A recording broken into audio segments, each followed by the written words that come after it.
afternoon shootout is on the air. Warning, although the information expressed on this show is thoroughly researched by Jerry and his staff, it is not the law. Check with your local and state law enforcement officials before you do anything Jerry or his guests say. Just because Jerry says it on the internet doesn't mean it's going to work in court. Here's your host.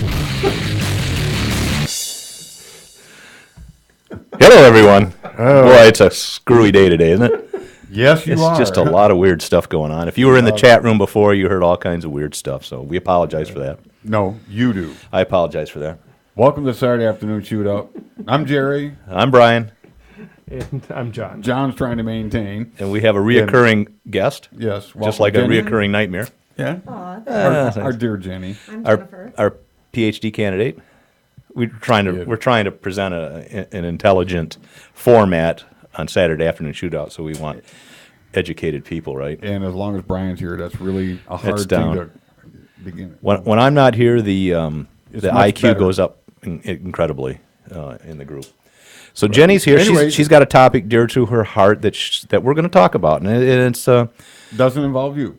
no, and it's an interesting topic, and it's not a well-known bit of history, but yet it should be, and people should be aware of the contributions of this group that we're going to talk about to not only gun rights but all civil rights. That's all I'm going to say. So for now, that's a teaser, and That's what you're best at. yeah, I tease. I can't follow through. No. And John's going to talk a little bit about current events and things going on. Jeez, that hurt. Snap, crackle, pop. Wow. Sorry. That's all right. And congratulations to my daughter and Ooh, son. yeah. Unfortunately, we have sad news that Jerry's going to have another grandchild. I'm not. Well, you're Oh, not. congratulations. Yeah, you will. You are having another grandchild. I'm not. Well, yes, you are. No, my daughter is. No, she's having a child. Yes. You're having another grandchild, which, again, I don't think society needs your genes spread What- any more than they already are. At least this one's the even number 14. 14, yeah, but it's not going to stop. No, I would hope not. but Jeez. like I told you on the email, soon I'm going to have more grandkids than I do brain cells to remember them all. I'm thinking he's there already, John. What do you think? You have no comment. Pretty close. I don't want to. I don't want to insult anyone. You like Jerry, so you don't want to insult him. I don't have a problem. Unfortunately, I like both of you. That says a lot about you, John. That's too bad. Yeah, he needs to increase his taste.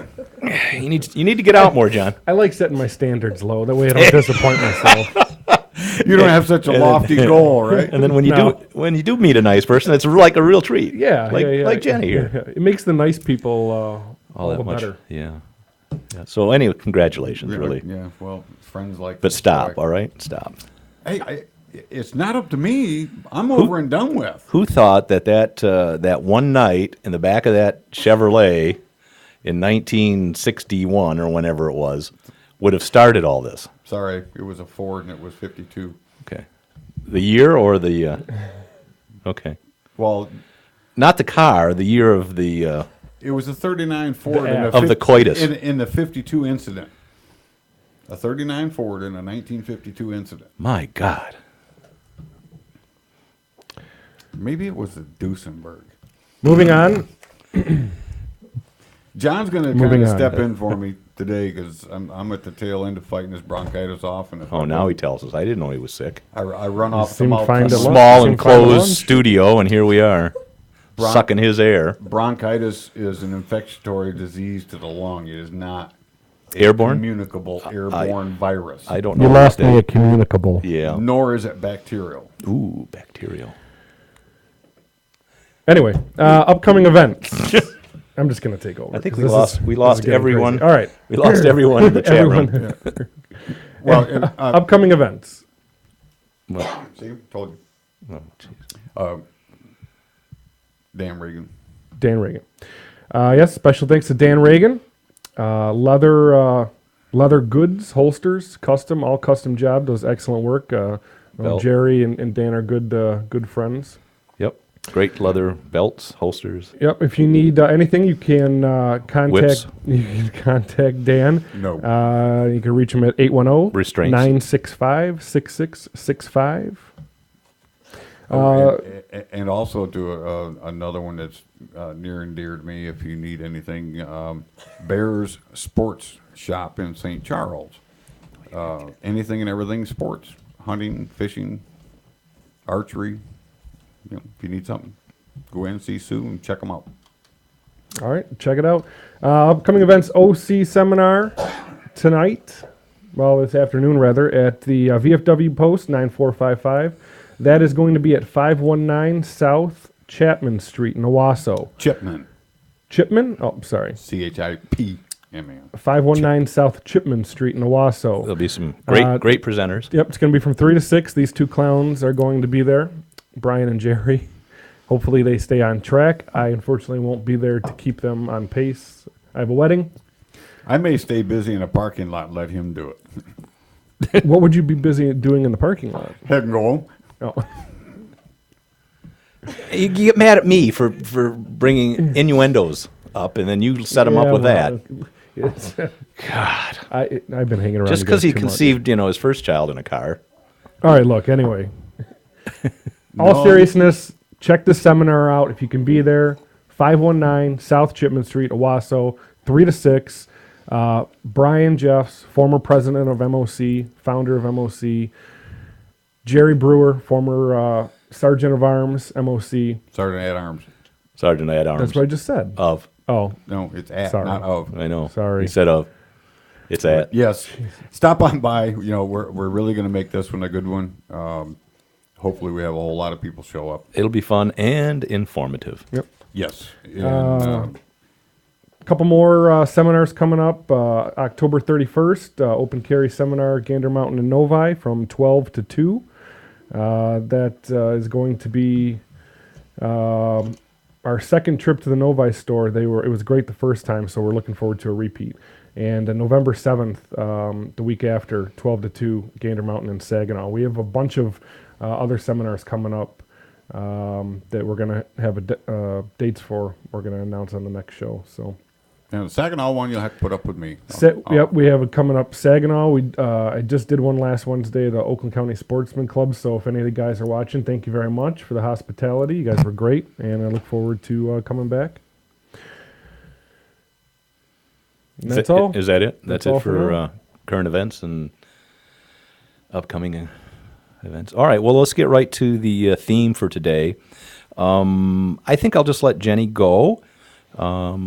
As usual, we won't be able to keep our mouth shut, and we'll interject comments and snide remarks and things. But this is a serious topic, so we should try to be Why good. do you always say we when it's you? Yeah, it's pretty much you. Okay, Jenny, go ahead. All right, so She needs a mic. I'm fine. I'm okay. No, you need a mic. Yes. All right. Take Brian's mic. Yeah, Please. actually, can you? I also need some headphones in that chair, so you want to just. You don't want to sit in the chair after me. That's actually a really good Hey, point. John, is she coming across all right? Can you hear her good? Hey, I have a mic. I was fine without the microphone. Anyway, okay, so the group that we're kind of alluding to at the beginning of the broadcast was this group called the Deacons for Defense, which is actually a pretty unknown group, which is really strange because they did a lot of pretty interesting stuff during the civil rights movement. And please, feel free to jump in if I say something that's not clear. So one of the things, yes? You just had to give him an open door, didn't you? We had the door shut for him to keep his mouth shut. I got the green light. The green light, I can talk. All right, you want to say something? No. Or? Okay. No, go ahead. All right, so one of the things that actually sociologists have been a big part of, and academics in general, is kind of painting this picture of the civil rights movement as this nonviolent movement that basically, obviously... Pacifists. Yeah, it was a pacifist movement that, eventually secured, desegregation throughout the South, other related things in the North. It was successful because of its nonviolent philosophy.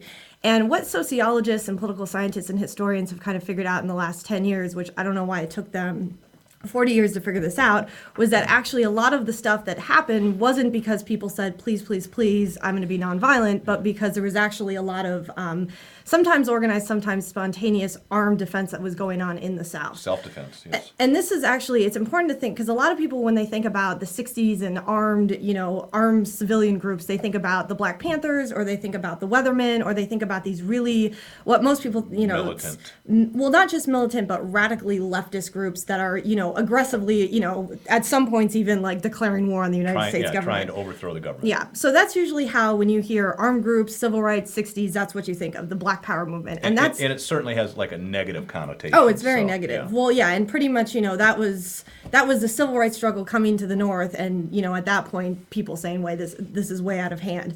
That's, where you get the race riots and all that stuff. Well, the Deacons were actually well before that period, and actually were not, advocating for Black Power. They were advocating for civil rights, but it wasn't connected to some left-wing, yes. No, what time or what year were they established? Just so give them a perspective. Yes. So they were established in 1964. So when we're talking about the Deacons for Defense, it's actually just 2 years, 1964 and 1965, pretty much was their heyday.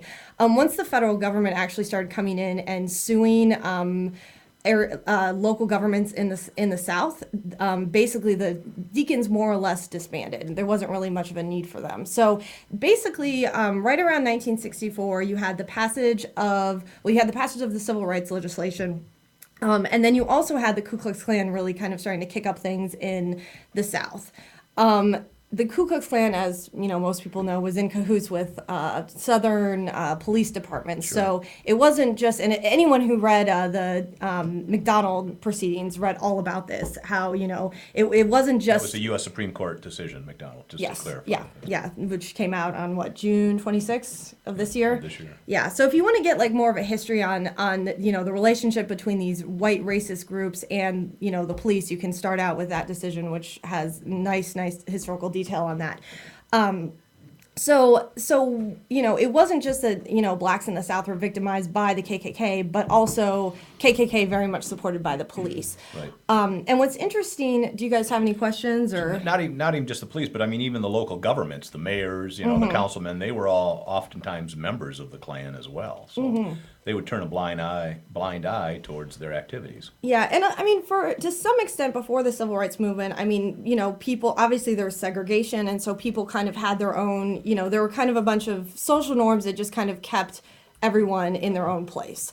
But obviously, once the civil rights movement started happening, there were boycotts, there were marches, and so at that point, it wasn't just, it wasn't possible to just kind of turn a blind eye kind of thing. But actually, the police started getting involved in actually, harassing, beating, physically abusing. In some cases, murdering. Yeah, African Americans who were trying to, stand up for their rights.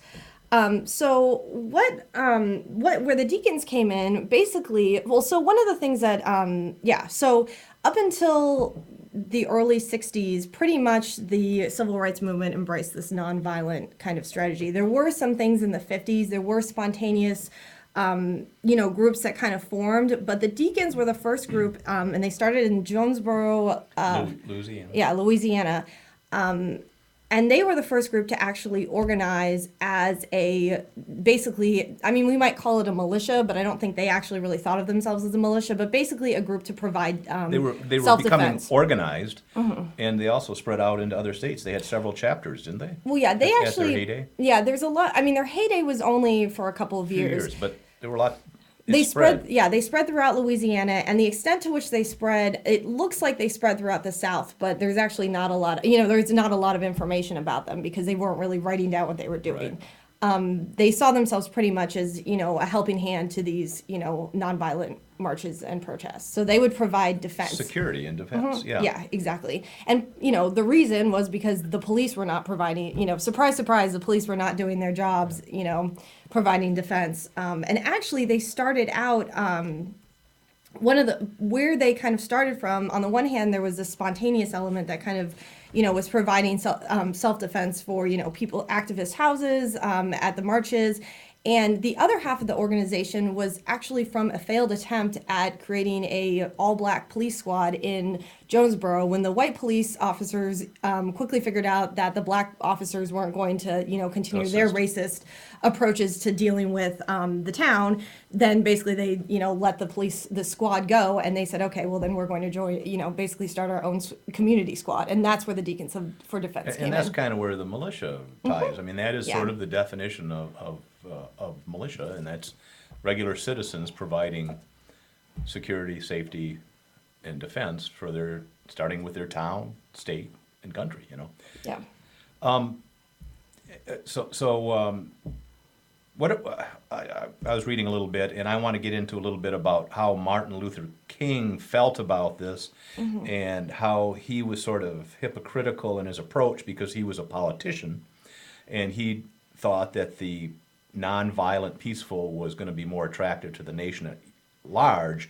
Yet, he had quite an armory in his house, and he was surrounded by armed bodyguards as well.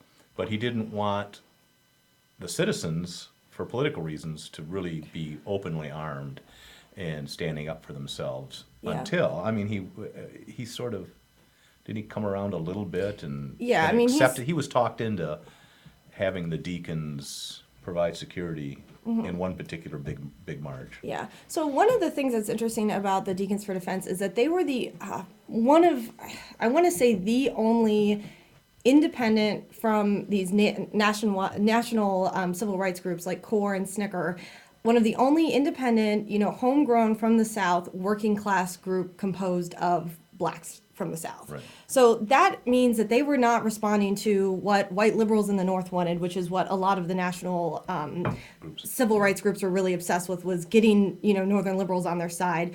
They were concerned with dealing with what was happening in the actual conditions that they were dealing with in, the local. So that put like a completely different flair on their movement and what they were trying to do in their group.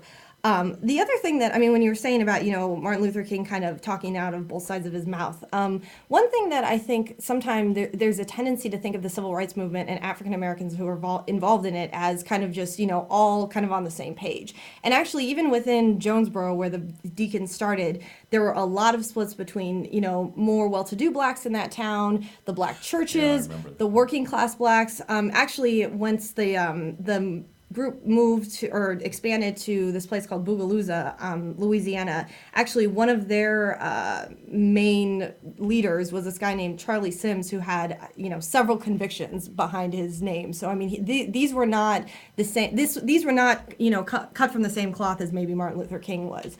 So that's also that this was a very different flavor of group as compared to the other civil rights movements.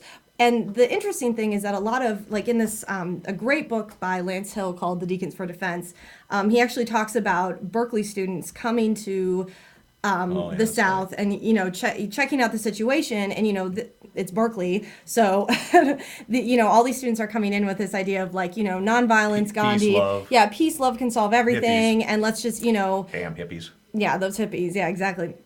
So they come in, and there's all these really great quotes about, these little wide-eyed white Berkeley students saying, oh my goodness, I guess it's just what you have to do down here. Like this is, I would have never thought that this would be okay, but I want people. I'm glad that they're there. So what they did is they got a reality check Exactly. of what life was outside the ivory towers. well, yeah, and outside this northern liberal kind of like, Yeah.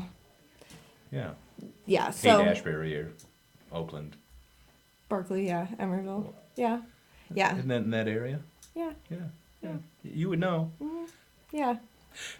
Seriously, let's get back. One thing I want to bring up is the name Deacons. Were they Deacons? No, they were not Deacons. That was actually kind of, it's not really clear where the name came from, but it's pretty clear that the name had a lot to do with making the organization sound, a little more acceptable than, maybe outsider, Northerners might believe. Yeah, my just would say that it was intentionally Passive. picked for that reason, to gain a better acceptance, and it would look better in press. Yeah, well, and part of the name also reflected this idea that these men that were involved in the group were really driven by honor to protect their families, protect their communities, and so that kind of also was reflected in the Deacons name. So Deacons, Deacons for Defense and Justice sounded better than,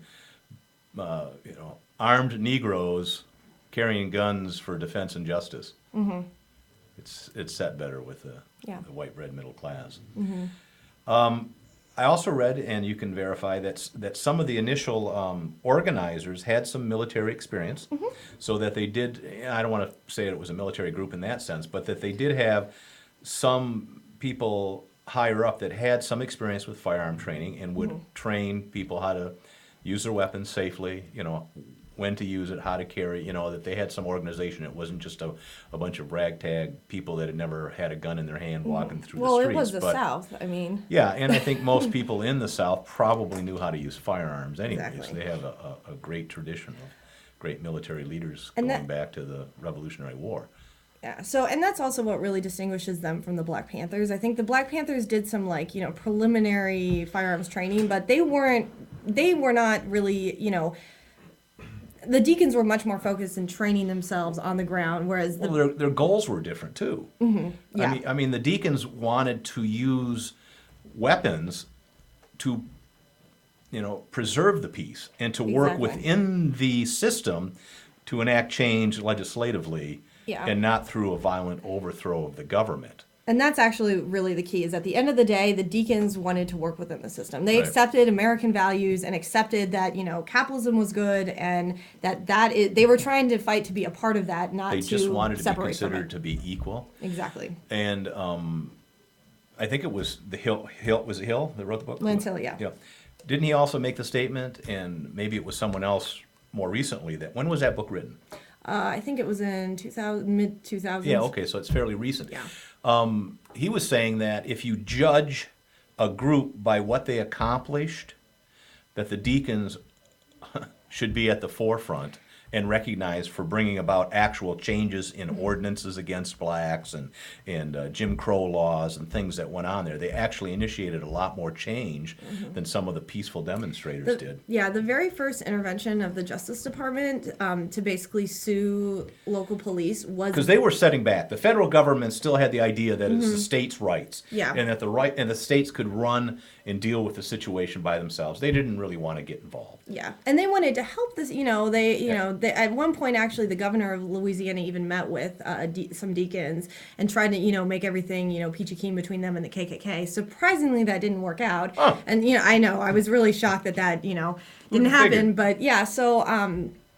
But actually, because after basically, the KKK was armed to the teeth, the Deacons were, starting to say, okay, we're not going to let the KKK run our town.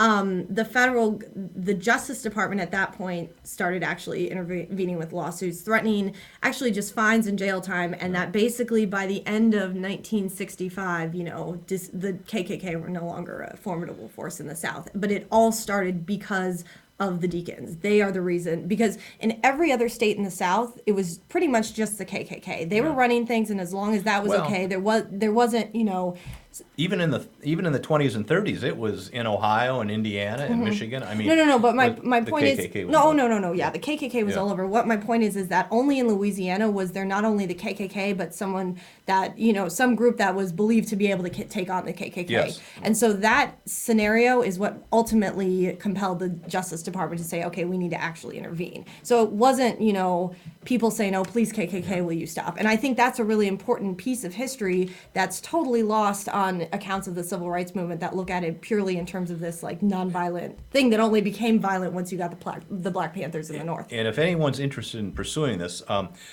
you can say what you want about Wikipedia. They have a pretty nice little summary of what went on. They mention the book. You can get the book, I think. Is it still available? Oh, yeah. Some schools, don't they use... You had a used book that you bought. Was that in a bookstore? No, I just bought it online. Okay, online. You can also go... I have a blog entry about this that has a few articles and stuff on it, too. The other thing is there was a made-for-television show about this. A movie. A movie. Yeah, called Deacons for Defense. And how long ago was that? Do you know when that was? I think that was pretty recent as well. And I don't know what it was. Showtime or HBO, or was it one of I think it was a regular really a movie. network? Yeah. No, I don't think it was made for TV, but I could I be think wrong. it was a cable channel produced it, didn't they? I don't know, but you could probably search that, and I have not seen that. I guess I'd like to try to see Yeah, if I can I've seen it. watch It focuses on the Bogalusa stuff Yeah. that happened. Well, they can't cover it all in the Yeah. movie, but and I want to take this opportunity. You're wondering why are we talking about this with open carry and stuff, and it's all rights. Our show is about all civil rights, all individual rights, but you get the argument a lot of times that compare the open carry movement in Michigan, and to some extent nationally they compare it to the civil rights, effort. And Jenny and I were talking about this yesterday at lunch, and we, my opinion is you can't make that comparison because open carry is legal in Michigan. So what we're doing is we're just trying to educate the public and law enforcement that it is legal, that we're going to do it, recognize that right, follow the law, don't be harassing people that are exercising their right. We already have the law on our side. In the South and in the civil rights movement, there were laws, that were prejudicial towards blacks. Prejudicial? Is that even a word? Prejudicial? Prejudicial? Thank you, doctor. And so, Not yet, but- pre-doctor. My point is, they actually had laws that allowed the system to infringe upon blacks' rights. Okay, so they were fighting. They had real chances of being arrested and beaten and going to jail for felonies, for misdemeanors and things like that. So they were actually fighting the system to get them to change their laws, where we're just trying to fight for the respect of the law and asking society in the state of Michigan to respect that and not harass us. So in a sense it's not the same at all, but we are in the same vein, standing up for those rights and expressing those rights in public. And not everybody agrees with that, but I just want to throw that out there. Yeah. What other, go ahead. No, I was just going to say that, I think there's a long history of racism and gun control being intertwined. You can think of Ossian Sweet, you can think of, even, if you look at the Black Panthers, and the Mulford Act of 1968 in California, that act could have been to disarm the KKK, or the Black Panthers. well, it could have been used to disarm the militia in California, like the Minutemen, the Nazi Party in California, but it was specifically geared at disarming the Black Panthers. Right. So And that was a clear case of open that- carry's relevance. And that's the history of gun control, and that's what most blacks don't realize.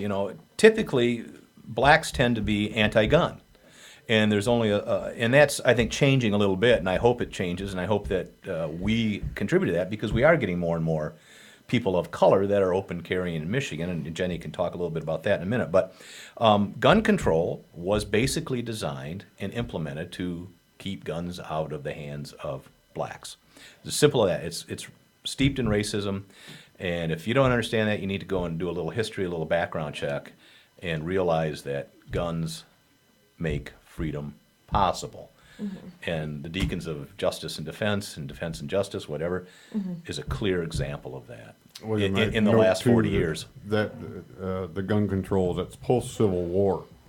And when they found out how effective the black race was during the Civil War, when they freed them, armed them, and there were units out there that were just demonstrated how efficient they could be. That's what scared the white population and started gun control, because they didn't want them armed Right. and have an internal color revolution. Well, not only that, but they were allowed to keep their weapon after the war, and they were free. So now you had armed, free black people, and that scared the white establishment. Right. I think there is. I definitely think racism has a lot to do with it. I think there's a lot of different. Reasons, I rationale. wouldn't say that it's only about. That I think gun it control is started only- about race. I think it has to do. Well, I think it's racism on the one hand, and monopolizing, the means to violence on the other hand, and sometimes that has to do more with police power than. I think it's. Well, anyway. That's the excuse perhaps now in the last 100 years. Well, but But- even Michigan had, I mean, their first concealed carry law, which basically banned concealed carry in 1887. There weren't black people really living in Michigan at that point.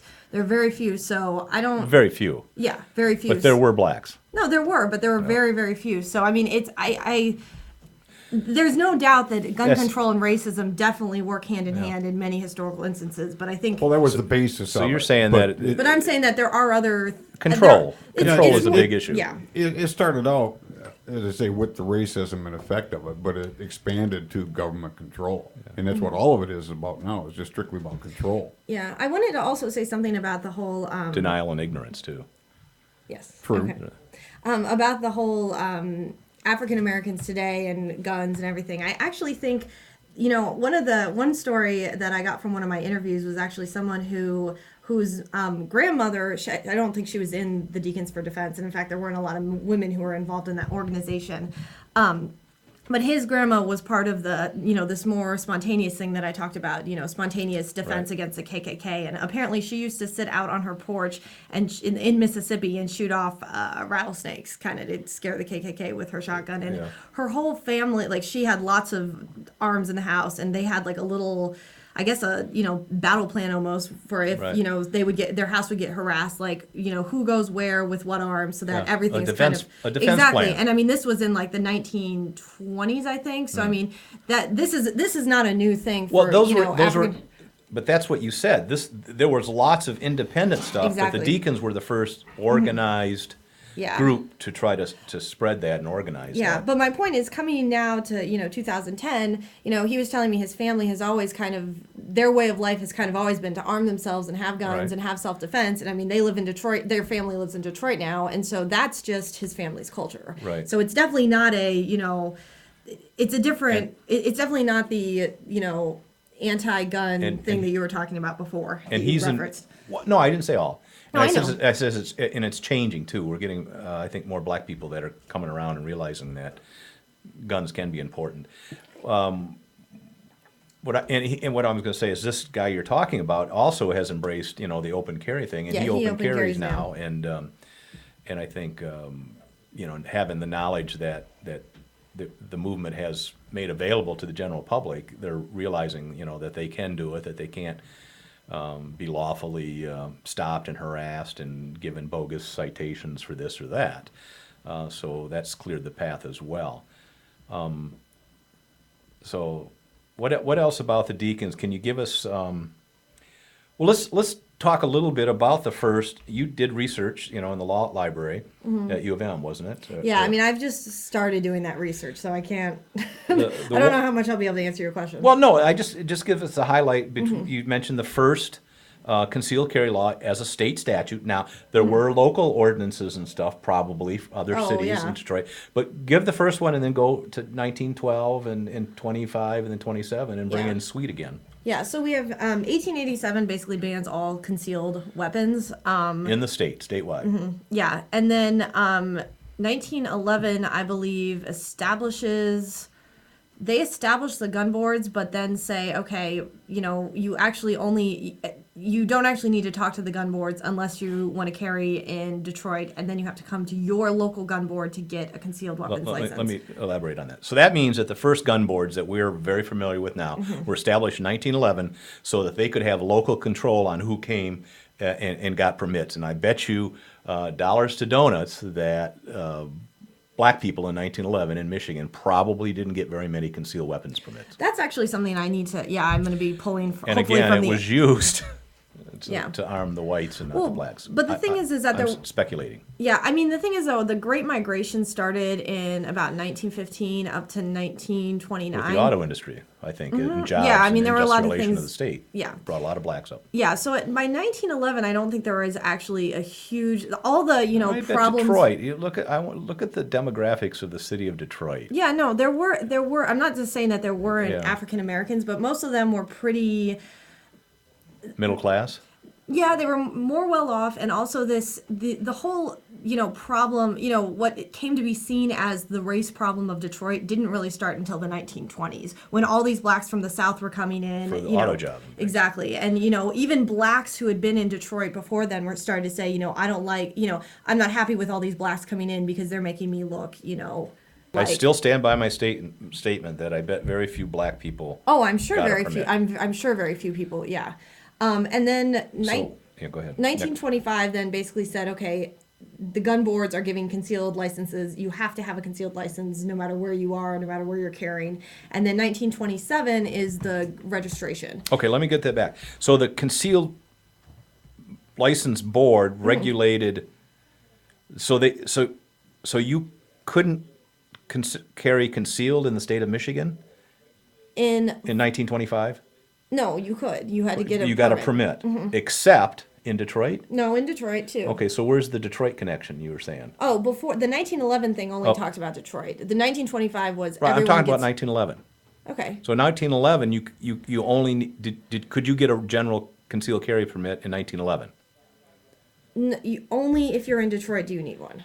So you could carry concealed outside of the city limits of Detroit. I need to look at the law. Okay, more because specifically. that would be the 1887 law then was Overturned. superseded. That's the thing. Every single that's why when you look back at the laws, it's when you want to look at the gun register or the gun boards, you look to 1927. Each one of these laws preempted the one before it. So the 1887 one, for all intents and purposes, isn't on the books anymore because Okay, it was so preempted. in 1911 you could once again carry a permit or carry a concealed without a permit, except in the city of Detroit. I believe that's. I think that's what you're saying. Well, and I think believe. that's Yeah, correct. like I said, I'm just starting this part of the research, Okay, so I don't want to. So I just for people to get I it think clear. the big point is that actually, gun control in Michigan didn't start in 1927. It started in 1887. Right. And that's actually what I see as, and again, this is all preliminary, but what I see is that it's more about, because that's right around the time that the police the police were founded about, I think, 20 years before. There wasn't an actual, officially recognized Right. police force. Usually if people wanted protection, they just hire someone or, do it themselves. Take care of themselves. So that's right when you see the police becoming kind of like this social institution.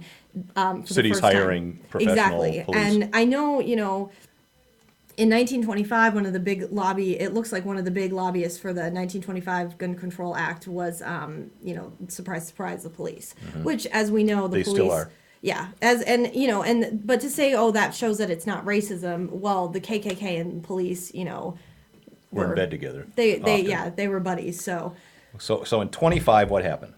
25 was the concealed permits for everyone. Statewide. Yeah. You had to Yeah. Mm-hmm. apply to the board. If you were deemed worthy, you were given a permit. Yeah. Okay. And then 1927 is What- when you. What happened? What happened? To create 27. Well, okay, so a lot of people say that it's it was, complete KKK, at the behest of the KKK. So there was this man named Ossian Sweet. You've probably all. Doctor. Yeah. Ossian Sweet. Yeah, so he was a doctor that decided to move into a white neighborhood.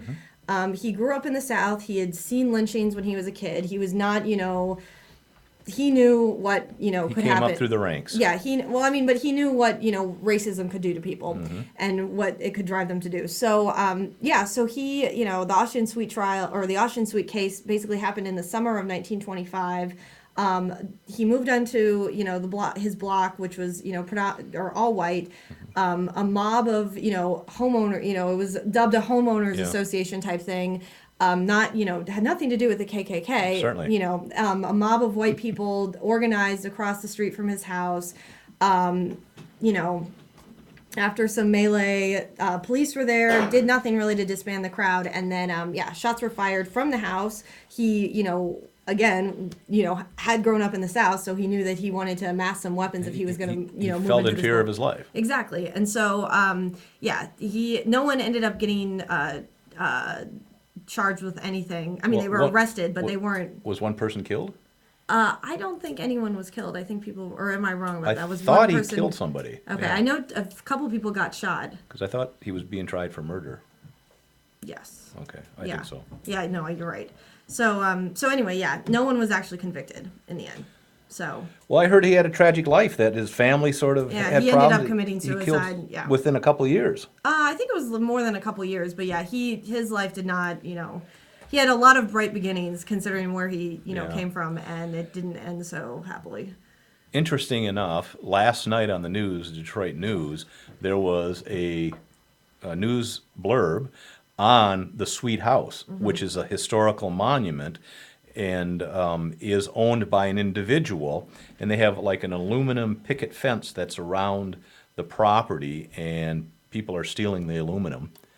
And the woman who owns the house was actually delivered by this doctor. Wow. Yeah, so it's been in their family, and she's asking people, please, learn the history about the man, and what happened here, and respect it. Please stop stealing my fence, type of stuff. But it was just interesting because Jenny and I were just talking about it Yeah. earlier that day. I turn on the news, and there it is. Yeah, it's really funny how few people know the. So if you want, you can go to the house and you can read the historical marker there as Just well. leave the Yeah. fence alone. Yeah, Yeah, I don't think you don't touch can't that. go into the house. You can't go in the house, yeah. but you can go around it, and there's the markers out in the yard, and you can read it, and Yeah. I think there's a And- picture of him on it. Yeah, and actually, someone told me that the Castle Doctrine law in Michigan, they originally wanted to name it the Ossian Sweet law, but that did not Well, go over probably well. not. Yeah, but that was the original. They wanted to I didn't know that. That's interesting. commemorate him in that. So, but yeah, yeah.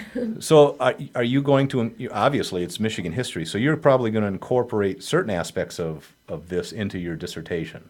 Oh yeah, I mean, I'm actually right now. This is what I'm focusing on is going back to like the Detroit Free Press, the Detroit News, local newspapers, and trying sources to and- dig up why these laws were passed when they were passed, and what was the context. I'd love to get some data on how people actually carried their firearms. Were people really? I know the KKK open carried their guns in 1925 in Royal Oak, but that's the only reference to open carry that I've found historically. So.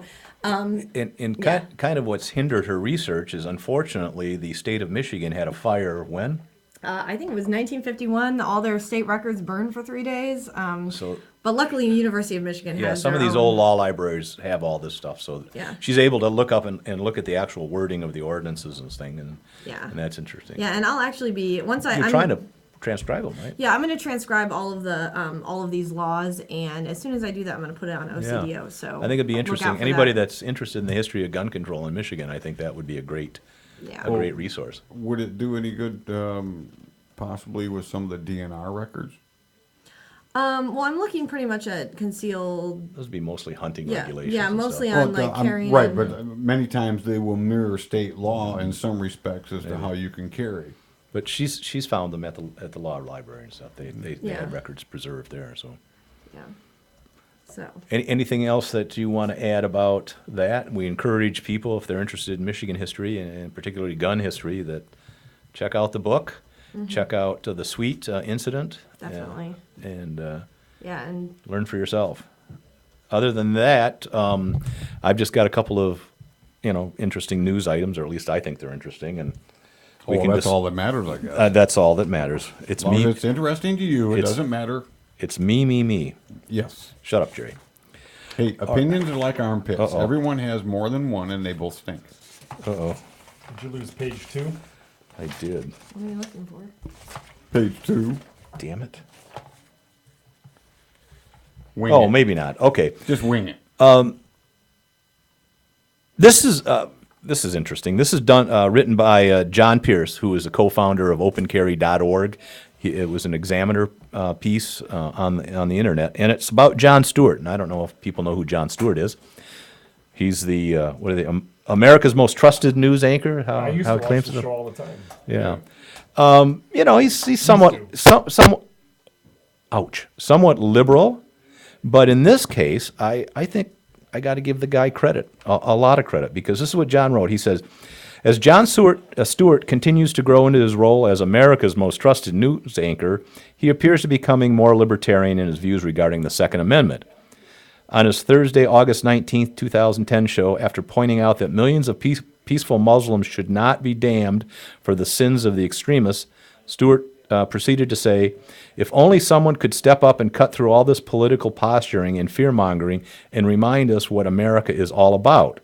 He then cut to a moving video of former NRA president and beloved civil rights activist Charlton Heston speaking out about the call for the political left in 1999 for the NRA to not hold their scheduled annual convention in Denver out of respect for the families of those who lost loved ones at Columbine.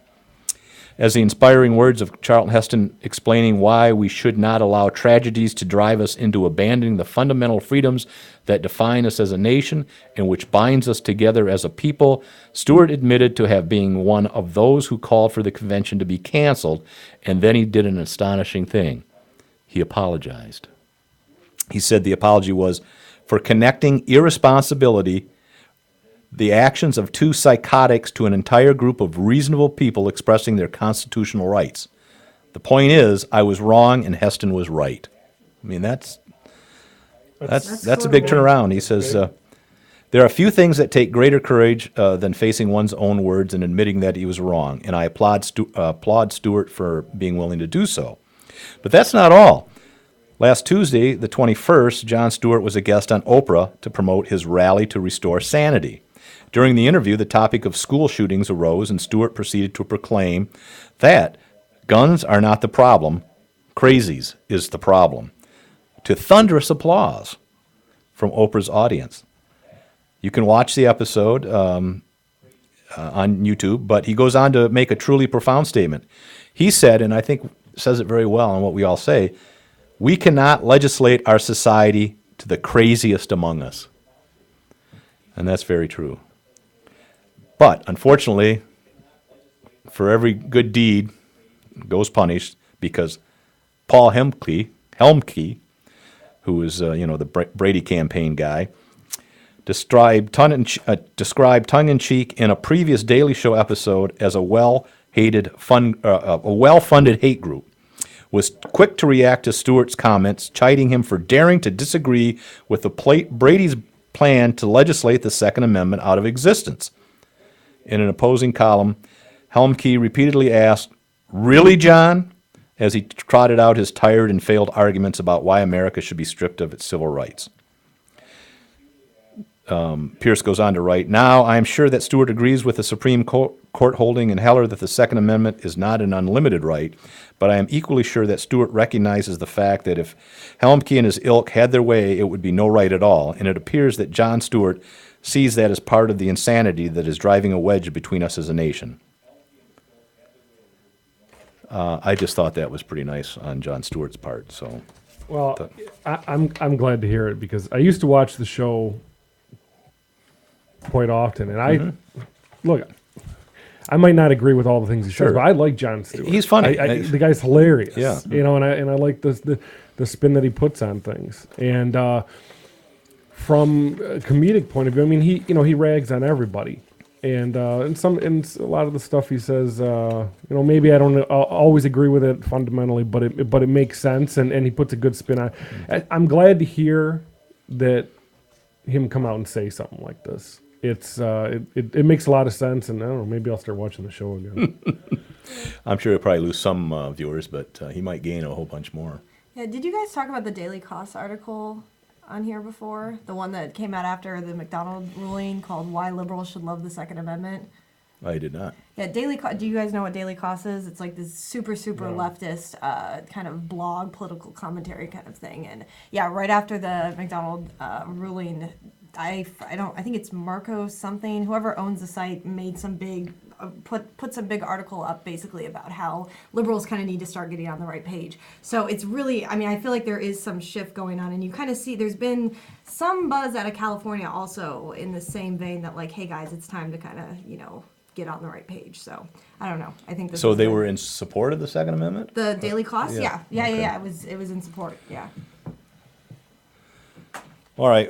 Is the world coming to an end? I don't know. I think a leftist group, and then like Jon Stewart coming out and apologizing. Liberals should love the Second Amendment. I'm gonna have to change my party now and become a liberal. And I'm gonna need to update my will. If this is going to happen, I think I can lower the amount of my meds. Yeah.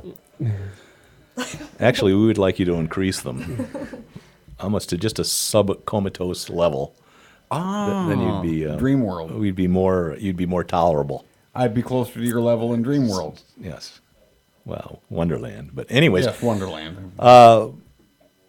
Well, they did it. I'm going to read this article and say that apparently it's not a requirement of the military, but it sort of is. And we talked a while back where Fort Hood were told to, and they've done it at a couple other bases, where that even if the soldier lives in private housing off base, they have to register their firearms. Well, Fort Hood is the next one to do it. They want the make, model, serial number, and who owns them. The U.S. Army command at Fort Hood, where the psychiatrist Hassan allegedly shot and killed 13 people, are demanding that its soldiers confess whether they have any guns in their off-base homes, what kind they are, serial numbers, etc. The action recalls similar disclosure demands that have been previously reported in other Fort Bliss, Fort Campbell. According to Christopher Hogg, Sr., the chief of media relations for Fort Hood's, officials at the base issued an operation order that directed commanders to reinforce, 1984 double speak, or whatever. Was it double speak? Mm-hmm. No. To reinforce the Soldiers' Health and Wellness Act, because it's all about health and wellness when they register your guns. In this order, the battalion commanders were directed to review all privately owned weapons registration. There's not a requirement to register off-post weapons, but soldiers are encouraged to do so. Commanders and leaders inquire about access to weapons as part of the health and welfare inspection. This is according to Army regulations, blah, blah, blah. But a soldier on base who contacted the author of this article regarding the demand for information said, "That's not the way it was presented. At the end of the day, we were all required to state whether we owned a firearm. Then those that owned firearms were required to have their names put on a watch list that included registration status of the firearms and where the firearms were even kept." Soldier asked for anonymity. "The list included those who live off post in privately owned homes," said the soldier. "I feel like I've been violated, my Second Amendment rights infringed. Last year, Homeland Security said that veterans are a potential threat to the country. Now, I and many others in my unit are on a watch list because we own guns." The soldier said the actions were taken against soldiers throughout the brigade. He further reported that those with guns were assembled and passed out to various individuals on the base. "My platoon sergeant is very upset because he does not want everyone to know what he has in his private residence." I concur. Fort Hood officials didn't respond to the author when he asked them for their comment. He said, "Two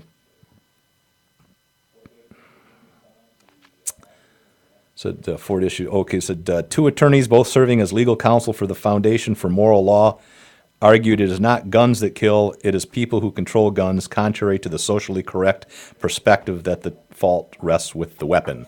That's what we've always said for years and years and years. By this twist of logic, they said America's love of airplanes led to the attack on the World Trade Center. The solution to stopping the 9/11 Islamic terrorist, you see, was fewer people and fewer airplanes in fewer places. I think that's true. As such, gun control with the Brady campaign type support did nothing to help Hassan from sneaking in his two guns and going a killing spree. Fort Hood has an unarmed population living under a deadly combination of false sense of security and no means of self-defense. While soldiers should never have to worry about attacks from one of their own, forcing them to be unarmed makes them more vulnerable to traitors and saboteurs than the embedded army. Let's see, go on. Anyways, I won't read any more. I just want you to bring your attention that's one of the things that I've always said is the plan to disarm people and control people was the first people you go after are military and ex-military. You want to take their guns away. They've done it now with the post-traumatic stress syndrome thing. If they show any signs of that, their commanding officer or their psychiatrist can make a note of it, and they lose their Second Amendment rights forever without any, law, without any due process, nothing. They just take their guns away and they can never own it again. So that's what you want to do. You want to disband the military for certain because Might turn against you. You know what the irony is behind that is? What? These guys are fighting for our rights. Yeah. And then when they actually go through stress, they're Right. actually going to stop seeking treatment if they actually are feeling this. And they're also now be denied the basic rights that they're fighting for us for. Right. So, I mean, that's a disincentive for anybody to serve. And so they're saying that, by taking the guns away, you're saving lives, but in reality, what it's going to do is, like you said, people aren't going to seek help. They are going to crack, and they could potentially harm themselves and others because they're not getting treatment. So it's, again, gun control is murder. It's state-sanctioned murder. There's no question in my mind. Okay. I don't know why. I don't either. I don't know why I picked this one, but I don't either. oh, it's because it's John Lott. He's well-respected researcher. Why gun bans still don't work. John Lott from Fox News. Yesterday's wild shooting spree at the University of Texas, of which he was scheduled to speak that day at the University of Texas, ended without anyone hurt before the gunman shot himself. Naturally, the incident has yet again raised the question over gun bans, such as the one at the university. Do they actually do more good or harm? Harm. Gun bans as the solution to gun violence have popped up again. Why am I getting an echo? Because of the computer in the hallway. Oh, there's one in the hallway. Broadcast, Okay. Yeah, the leg. Okay, Just gun bans noticed as a solution to gun violence has popped up once again, covering different areas. It would have been nice if such bans had stopped criminals from using guns, but alas, the results are invariably the same. Whether the ban is put in place for colleges' campuses, cities, or entire nations, gun bans disarm the law-abiding, not criminals. Instead of making victims safer, they make criminals safer. You take a simple example. Suppose your family is being stalked by a criminal who intends on harming them. Fill out a PPO. Yep. Would you feel safer putting up a sign in the front yard of your home with the message, "This home is a gun-free zone"? Probably not. The sign would only tell criminals that they would meet little resistance if they attacked. But in effect, we have put these signs up on every school in, almost every city. With the consistent failures of gun bans in D.C. and Chicago to protect public safety, one would think that people would stop pushing for gun bans. Murder rates in both places soared after bans were imposed. The just-released FBI crime numbers for 2009 show that murders and other violent crimes rates plummeted after the Supreme Court struck down D.C. gun locks and handgun law in 2008. D.C.'s murder rate fell by an astonishing 23%, and that's pretty damn statistically significant. Last year, about 3 times the national drop in murder rates for other cities of comparable size. The drop in murder, violent crimes has continued this year. It looks like it might be 36% drop based on data to date. Gun control proponents claim that those bans weren't fair tests because guns were still available in other parts of the country, and thus criminals could bring guns into D.C. and Chicago.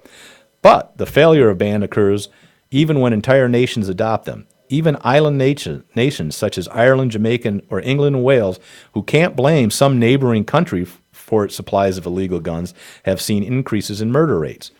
The debate over concealed handguns has been similar, raising the question of whether guns should be limited to people's homes.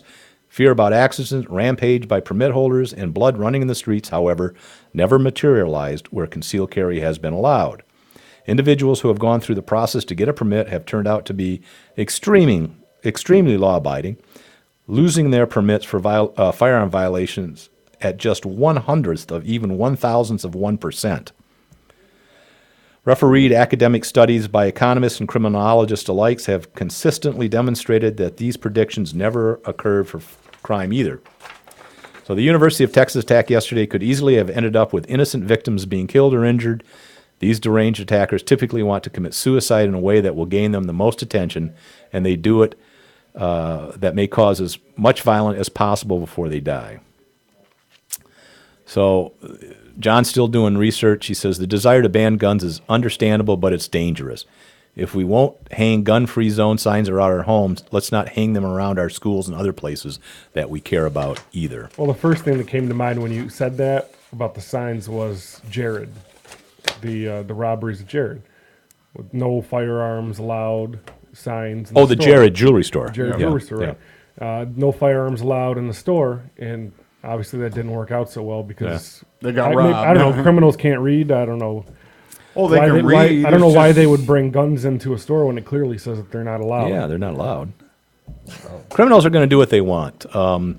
You mean they don't read signs? No, they read signs, but they don't obey them. They don't obey the law. We got to wrap up. We're close, so we want to say thank you. Thank you, Jenny, for being here. It was very very for having me. excellent show. I think Thank you very much for all the. hopefully it'll get a information. lot of hits on YouTube because I think there's a lot of good information in there that will appeal to not only gun people but civil rights people as well. history buffs. John, thanks. Jerry, thanks. Brian, thank you. Come on, join Thanks, us for the seminar at in Owasso. Yep. Seminar 3 to 6. 3 to 6. Next show is on the The 16th. 16th. Brian and I will both be gone. Probably. Mine's tentative Oh, for a pheasant mine's hunt, too. but I may either be solo or. Jerry will be Some- driving the show by himself. we got it. We got to say goodbye. So All right. All right. until then, Meantime, stay informed. stay safe. Stay armed. Goodbye, everyone. Thanks, Thanks for everyone. joining us.